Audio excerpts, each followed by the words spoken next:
8 నెలల కూటమి ప్రభుత్వంలో ప్రజలకు ఒరిగిందేమీ లేదని మాజీ స్పీకర్ తమ్మినేని సీతారాం అన్నారు. వైసీపీ హయాంలో అనేక సంక్షేమ కార్యక్రమాలు అమలు చేస్తే వాటిని కూటమి ప్రభుత్వం నిలిపేసిందని ఆరోపించారు. ప్రభుత్వం అంటే అందరికీ సమానంగా ఉండాలి తప్ప తమ వారికన్నట్లు కాదన్నారు. అప్పులు చేసి సంపద సృష్టిస్తానని సీఎం చెప్పడం విడ్డూరంగా ఉందన్నారు. పోసాని కృష్ణమురళి వ్యవహారంలో ప్రభుత్వం కక్షపూరితంగా వ్యవహరిస్తుందని మాజీ స్పీకర్ అన్నారు. శ్రీకాకుళం జిల్లాలోని ఆముదలవలస సహా పలు ప్రాంతాల్లో రోడ్లు వేశామని తెలిపారు. ఇక 40% ఓట్లు వచ్చిన వారికి ప్రతిపక్ష హోదా ఎందుకు ఇవ్వరంటున్న తమ్మినేని సీతారాంతో మా ప్రతినిధి రాము ఫేస్ టు ఫేస్. ప్రభుత్వం అధికారంలోకి వచ్చి 8 నెలలు కావస్తుంది. 8 నెలల కాలంలో కూడా అనేక అభివృద్ధి కార్యక్రమాలు చేసామంటూ కూడా ముఖ్యమంత్రి చంద్రబాబు నాయుడుతో పాటు కూటమి నాయకులు కూడా స్పష్టం చేస్తున్నారు. అయితే వాళ్ళు అనుకున్నట్టుగా పరిపాలన ఉందా, అసలు ప్రజలు హర్షిస్తున్నారా లేదా, నిజంగానే ఆ స్థాయిలో ప్రజలు సంతృప్తిగా ఉన్నారా లేదా అనే దానికి సంబంధించి మనతో పాటు మాట్లాడడానికి శాసనసభ మాజీ స్పీకర్ తమ్మినేని సీతారాం ఉన్నారు. సార్, 8 నెలలు అయింది కూటమి ప్రభుత్వం వచ్చి, ఎలా ఉందనిపిస్తుంది మీకు పాలన? గవర్నమెంట్ ఉంది, వీళ్ళు నిర్ణయాలు తీసుకుంటున్నారు, దీని మీద ప్రజలు ఎంత చక్కగా ఉన్నారు అనేటువంటి ఇంపాక్ట్ లేదు. ఇంపాక్ట్ ఉండి చేస్తే ఓకే, మేము కూడా మనుషులమే కదా, ఎవరైనా సరే చేశారనే చెప్తారు. గ్రామాల్లోకి ఏం చేశారని వెళ్తారు చెప్పండి. అంటే నేను అన్నానని కాదు, మీరు అనాలిసిస్ చేయండి. ఇవాళ అనేక సంక్షేమ కార్యక్రమాలు పెట్టాం మేము, అవన్నీ ఈరోజు ఇంప్లిమెంట్ చేస్తున్నారా వాళ్ళు? ఒకటో ఆరో జరిగితే అది వాళ్ళ మనుషులకే ఇస్తున్నారు. This is not fair.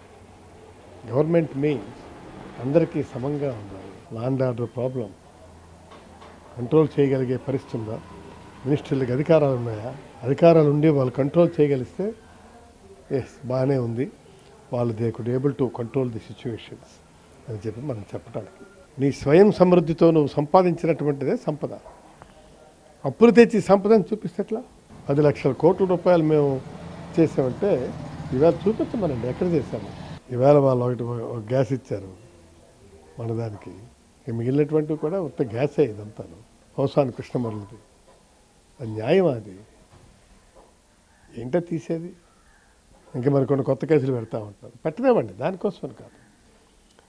కేసులు పెడితే కేసులు పడతాం, దానికోసమని కాదు. బట్ ఎప్పుడో 10 ఏళ్ల క్రితం పెట్టినటువంటిది ఇప్పుడు కేసు కింద పెట్టి చూపించి it's not correct. Chandrababu Naidu మిస్సెస్ని స్కోర్ చేసే పరిస్థితి ఎవరికొంది అసెంబ్లీలో? ఎవరైనా సరే అనగలరా? అవన్నీ ఇట్స్ నాట్ కరెక్ట్. అది నేను చాలా స్పష్టంగా చెప్తున్నాను. నేనే ఆ రోజు ఉన్నాను కాబట్టి నాకు తెలుసు కాబట్టి చెప్తున్నాను. ఆమదాల నుంచి శ్రీకాకుళం వరకు రోడ్డుకి ఇరువైపులా ఉన్నటువంటి ఎలక్ట్రికల్ పోల్స్ తీయడం ఎంత కష్టమో తెలుసా? అవన్నీ తీసి వాళ్ళకు అనుగుణంగా వేసి కనెక్షన్స్ ఇచ్చి మొత్తం అంతా చేశారు. తర్వాత రోడ్ ఫామ్ చేశాం.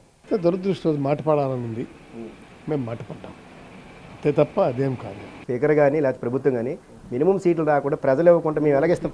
ఎన్ని సీట్లు ఉండాలి మినిమం సీట్లు? ఎన్ని సీట్లు ఉండాలా చెప్పండి మీరే. How many seats are required to provide opposition party leader? How many percentage of votes we have secured? 40% vote secure చేస్తే ఎందుకు ఇవ్వరు? ఓట్లు 40-39% ఇంచుమించు వచ్చాయి, కానీ సీట్స్ అనేవి కూడా అఫీషియల్గా ఉండాలి కదా. నేను అనేది అఫీషియల్ అంటున్నారా? ఈ 11 దాంట్లో మేము అడుగుతున్నటువంటిది leader of the opposition party హోదా అడుగుతున్నాం. ఇవాళ మీకు ఇంకొక అపోజిషన్ పార్టీ లేదు కదా, ఉంది. ఇంకొక అపోజిషన్ పార్టీ ఉందా?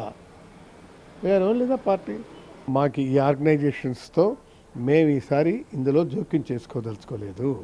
It is our party policy stand. మీరెందుకు కావాలంటే మీరు అడగడానికి మీరెవరు? పార్టీ స్టాండ్ ప్రకారం చేయకూడదు అనుకున్నా చేయలేదు, దట్స్ ఆల్. 8 నెలలకి మీరు ఈ పార్టీకి, కూటమి పార్టీకి మీరు ఎన్ని ఓట్లు వేస్తారు?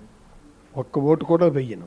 లా అండ్ ఆర్డర్ ప్రాబ్లమ్ని వాళ్ళు క్రియేట్ చేసి తిరిగి మా మీద బురజడం కరెక్ట్ కాదంటున్నారు. వంశీ కానీ పోసాని మురళీకృష్ణ విషయంలో అన్యాయంగా వాళ్ళని అరెస్ట్ చేశారు. వారు ఏం తప్పు చేశారని కూడా సీతారాం ప్రశ్నిస్తారు. మరోవైపు 8 నెలల్లో కూడా ఎక్కడికక్కడ కూడా లా అండ్ ఆర్డర్ సమస్య ఎక్కువైంది. మరోవైపు ప్రజలు కూడా సంతృప్తిగా లేరంటూ కూడా సీతారాం అయితే ఆగ్రహం వ్యక్తం చేస్తున్నారు. వీడియోలో నాగరాజు